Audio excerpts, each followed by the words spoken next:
This is Anandi for you for the Business Studies class. Today we are going to start off with Chapter 4, Business Studies. The topic is Business Services.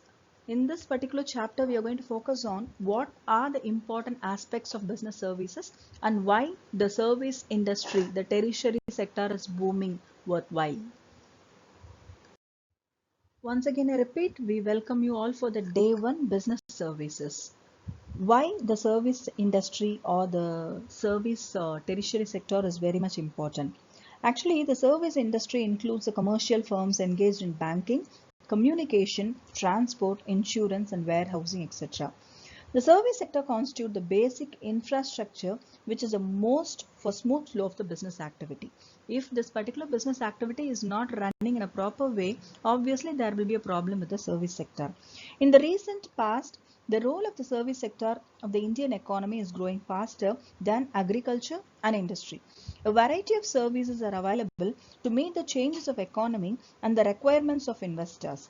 The significance of the service sector is gaining the momentum and it has become a major thrust area in the field of the business industry. So to brief that, we will see what are the basic learning objective of this lesson. In this lesson, we are going to focus on the characteristics of a service industry. Why the service industry is important and what are the basic character of a service industry. Second one is going to be the distinguish between the service and goods. What is service and what is goods? Why it is a main criteria for to run the business in an effective way. Third one, classification of different types of business services. What are the major business services that are available and why it is important. The fourth one is going to be the concept of e-banking. Now, most of you know what is e-banking and why e-banking plays a vital role in an Indian economy. Actually, we are going for a Go Digital India. So let us see what is the concept of e-banking. The next one is identify and classify the different types of insurance policy and the service sector. Insurance industry is a major segment where so many people are having an job opportunity. At the same time, how an insurance industry plays a vital role in developing the economy. The last but not least is the different types of warehouses and communication along with the transport industry. Why we need to have a warehouse, why we need to have a communication industry very much stronger. All these are the learning objective of this particular lesson. So this chapter is going to focus on characteristics of the services, distinguish services between goods and services, classification of different types of business services, and the concept of e-banking, and what are the insurance policies, importance of warehousing and communication along with the transport. So this is what the business services comprises of. So now we will see what is the basic definition of a service sector. What is a service sector? It includes a commercial firm engaged in banking, communication, transport, insurance, warehousing, etc. The service sector constitutes the basic infrastructure which is a most or must for the smooth flow of the business activity. If the service sector don't have a proper infrastructure or else a smooth flow, it is of no use. And obviously the business is going to get wind up. So we need to make our service industry much stronger. When you just look into the nature of services, the basic features of a service industry are intangible, lack of inconsistency. Third one is inventory. Fourth one is non-transferability or inseparability. Fifth one is involvement. Let us see the first basic feature, what is intangible. See, that is nothing but you cannot be felt or touched or seen. We cannot only feel the service or you can only experience that particular industry, whether it is good or bad. So that is called as intangible.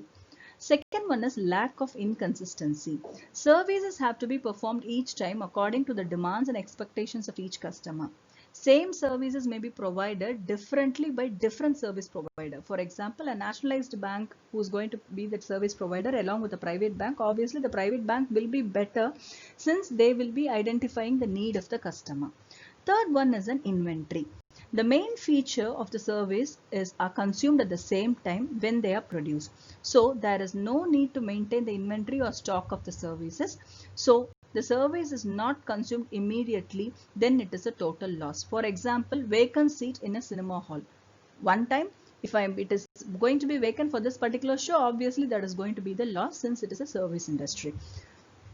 Fourth one, non-transferability or inseparability. The services cannot be separated from the provider of the services. They are produced, consumed at the same place only. For example, we cannot separate the medical services provided by the doctor from the doctor. Doctor and his services are inseparable. Similarly, it happens to the lawyers, chartered accountants, etc. Fifth one is an involvement. To experience a service, the participation of a customer is essential. For example, telephone companies provide telephone services but use this customer service to make or receive the call. So how well organized they have been involved. So these are the basic features of the service industry. So let us see what are the classification or types of services which we have. Service can be broadly categorized into three different categories. One is a business service, second one is a social service, third one is a personal service. Business service are these services which are used by the business enterprise to carry on business activity more smoothly. Example, banking, insurance, transportation, warehousing, all these are the business services. Second one is a social service. Social services are carried voluntarily to achieve the social goal to the society at large scale. It is not a profit-oriented service. Third one is the personal services. Personal services are experienced by different customers like tourism, restaurants. These depends on the customer preferences. For example, if we are going to a parlor, that is a personal services. So it has been classified into three different categories. Once again, I repeat, business services, social services, and personal services. So what is the difference between a good and a service? When you just look into the goods, they can be seen and touched. When it is service, they cannot be seen and touched but felt. Goods that can be stored as a stock, but whereas the services, they cannot be stored as a stock. Third one, there is a time gap between the production and consumption of goods. Of course, when you just start with the goods, we need a time lapse. But there is no time gap between the production and consumption of services. Example for goods is nothing but pen, paper, notebook, or whatever it may be. But when it comes to an example of service industry, teaching, medical care, plumbing, all these comes under this category. So these are the basic difference between goods and services. What are the various categories of business services which we follow? One is a banking, insurance, communication, warehousing, and transportation. In this, we are going to speak only about the business services, not about any social service or a personal service. So the basic types of the business services are banking, insurance, communication, warehousing, and transportation. Let us see what is banking and why banking services are much important. What is a bank? A bank is an institution which attracts money on deposits for the purpose of being lent to an industry or trade. Bankers are not merely money lenders. A bank lends what it borrows from others. A bank is a buyer and seller money. A bank earns a margin profit by lending the money which its borrowers. Banks are classified into following categories. The first one is a commercial bank, second one is a cooperative banks, third one is a specialized banks, and the fourth one is the central banks. These are the basic classification of banks. Let us see what is a commercial bank. These are governed and regulated by the Indian Banking Regulation Act of 1949, and according to it, banking means accepting deposits from the public for the purpose of lending investment. There are two types of commercial banks. One is a public sector, another one is a private sector. Second one is a cooperative bank. These banks are governed by the provisions of State Cooperative Society. Hope you understand what is a cooperative society, what are the roles of the cooperative society in the previous lesson, and they are formed to provide the loan and advances to its member on easy terms. So this is a basic feature of the cooperative banks. What is the meaning of a specialized banks? These banks are formed to cater to specific needs of an industry, exports units. There are foreign exchange banks, industrial development bank, export and import banks, so many. So this particular bank will work only for their own product. The fourth one is a central bank. Central bank of any country controls, regulates, and supervises the activities of the commercial bank. It is known as a banker of banks. So all the rules and regulations which we follow will come only from the central bank. So it is easy for each and every person to follow the rules and regulations of all these banks. So after the types of the banks, we will see what are the basic functions of the commercial banks. The main function of the commercial banks are collection deposits. Commercial bank is that they accept the deposits from their clients and the common types of deposits accepted by the bank. That is called as collection deposits. From the saving deposits account, current account, from the recurring deposit amount and the fixed term accounts. So the first commercial banks is they will collect the deposits either through saving or else through current or else to RD, that is recurring, or else by the fixed term deposits, that is nothing but FD. Continued with that, lending of funds. It is not only collecting of funds, it will also lend the funds. The commercial bank is to provide the loans and advances out of the money received through the deposits. These advances can be made in the form of overdraft, that is OD, or else a cash credit. Like the so many, possibilities are there to lend the money from the bank. The third one is a check facility. What is a check facility? The bank collects the checks for their customers and drawn on other banks. To collect the check, it will be based on the clearing the houses. See, for example, I am going to give the check to the Indian bank where I am having the account with the Axis Bank. So both the bank will be with a common node. Automatically, I can deposit my particular check to any bank and I can withdraw the money wherever I am depositing it. Fourth one is an agency function. Bank pay insurance premium on behalf of their clients. Bank also collect divided premium, interest and pension through their own family members through their salary. This is called as an agency functions.